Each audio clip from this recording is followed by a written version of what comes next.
Hello friends, hello YouTube, Rainbow here with a quick video on the inline clip cylinders designed by my friend Richard from RadioactivesDesigns and sold through me and him. So if you've picked one of these up, this is a installation guide, so you know what you need to be doing or what you can be doing. There's a couple of options on how to install all these, and I just quickly want to take some time to talk about the general setup.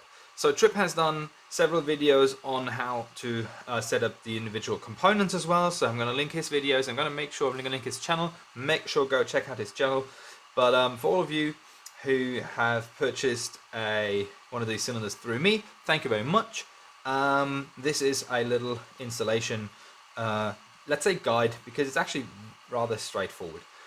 First off, what you should have is a Hammershot of sorts. What you should have in terms of order parts, if you have the 16 round, it's going to be looking like this, different color, just a cylinder and a rotation pin. If you went for the 24, it's a slightly bigger cylinder, a rotation pin, and this forearm for installation. And the 32 round inline clip, yet a little bigger, the arm a little bigger, as well as a rotation pin or rotator pin. The other things that you probably have or should have or might have is a spacer of sort for your spring and a dead space remover.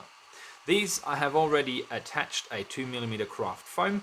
In my experience, the 2mm craft foam is enough to actually get the job done, but if you find that this is just not enough, you could also cut down a little bit of a mega dart and put it here. Or some people use, I think, 2mm silicone sheets, which is also, or rubber sheets, with also a good option. So that's what I use in mine, and it works perfectly fine. So I ship mine with this. Alright, so this is already attached. What I use to attach this, by the way, is a leather glue, weirdly enough. So I use Bindoline glue because it stays just a little bit flexible, which I found on this is actually really good, because if that gets too rigid underneath, because the cylinder is just rubbing over this all the time, it tends to just eventually peel it off and break it off, which is why I'm using this kind of glue, and so far so it worked.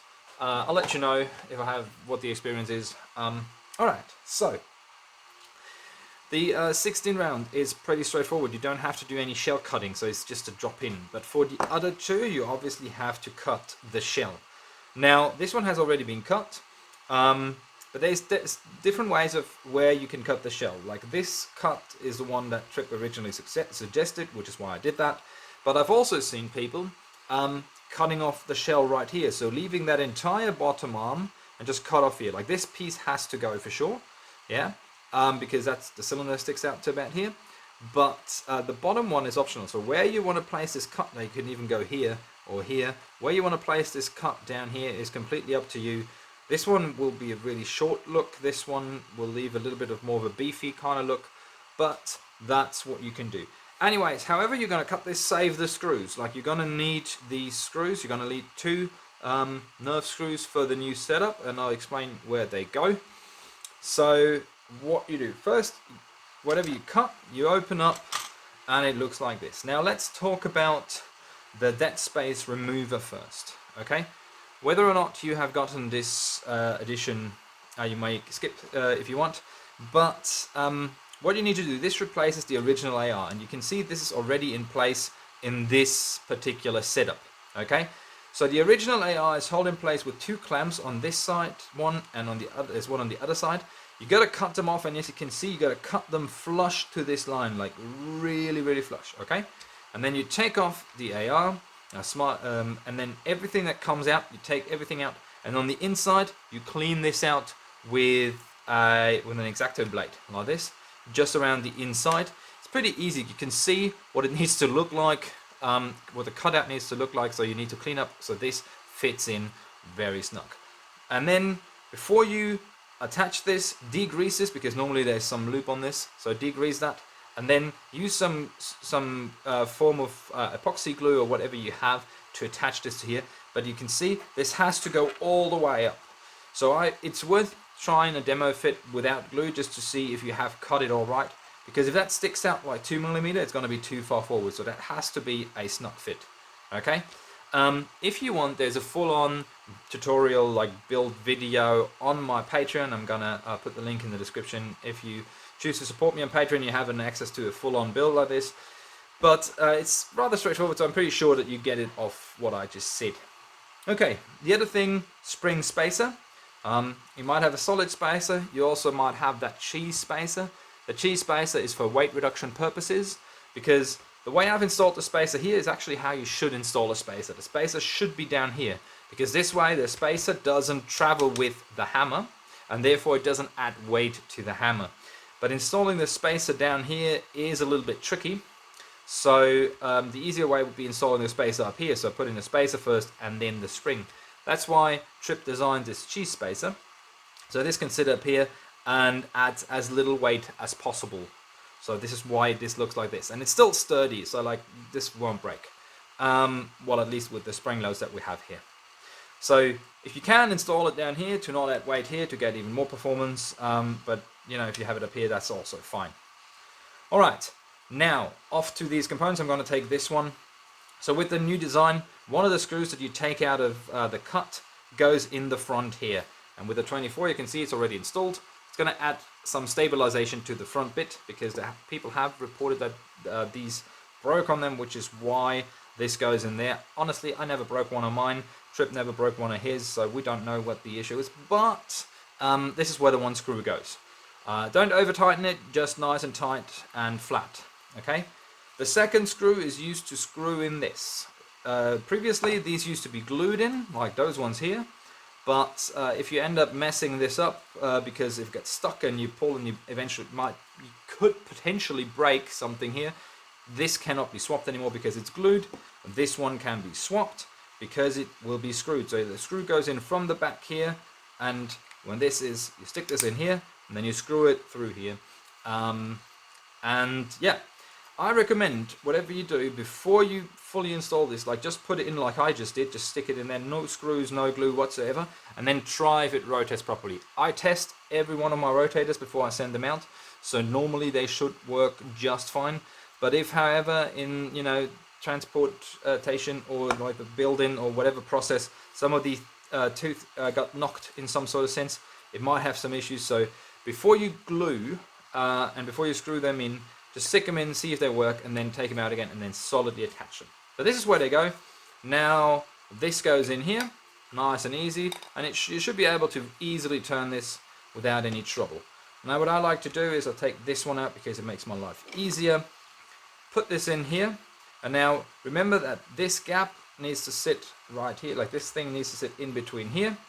So you're going to put this in just like that, and then you put the top in, and there you go. Installation done. Now all you need to do is make sure everything is in there and is aligned, and you put the top back on, and then you screw it together. I'm going to just quickly fix some screws so that I can show the testing. So here, one, take this one, yeah. And maybe take this one. There we go. So there will be a bunch of screws falling out. But now this is solid. This should be able to rotate.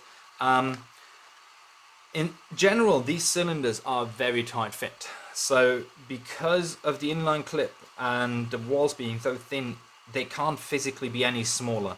So what you might end up having to do, especially if you want to paint your blaster, what you end up having to do beforehand, like just Dremel out these bits on the inside to make sure this rotates freely. It's a little bit of an issue of production with the Hammershot. So like the tolerances are, just ever so slightly different.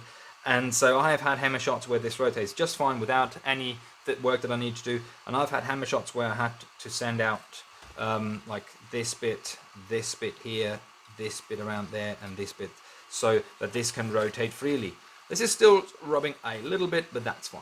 Especially if you want to paint your Hammershots, you should do that no matter, because like if you put 2 layers of paint on here, that will be sticky. But now everything's fine, does work just nice and easy. There we go.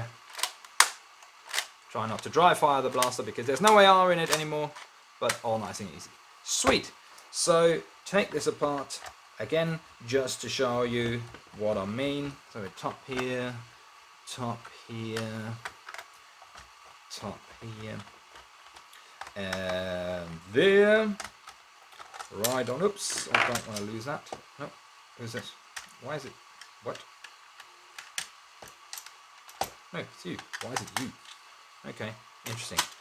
Alright, so just popping this out to show you what I mean. I have dremeled a little bit of this plastic here, as you can see. This one is fine. I've dremeled a little bit of this, as you can see, and a little bit of that, just to give it ever so slightly more room to rotate. And I think if you know this beforehand, that's a very easy fix to do. I talked to Trip about the design of this. They physically can't be any smaller. If they were, the walls in the middle here will be too thin, and air would leak through, and it'd be really hard to print. So this is what we have. The only slight body for modification that you have to do on the inside. But there you go. That's it. That's how you install these inline clip cylinders into the Hammershot. I hope this was comprehensive enough. I hope I didn't forget anything. If I did, just mention it in the comments. And yeah, other than that, thank you very much for watching. Thank you very much for the purchase. And if you haven't purchased one and you want one, make sure to get in touch through the email in the description. Awesome. Make sure to check everything out. Love and sunshine. See you next time.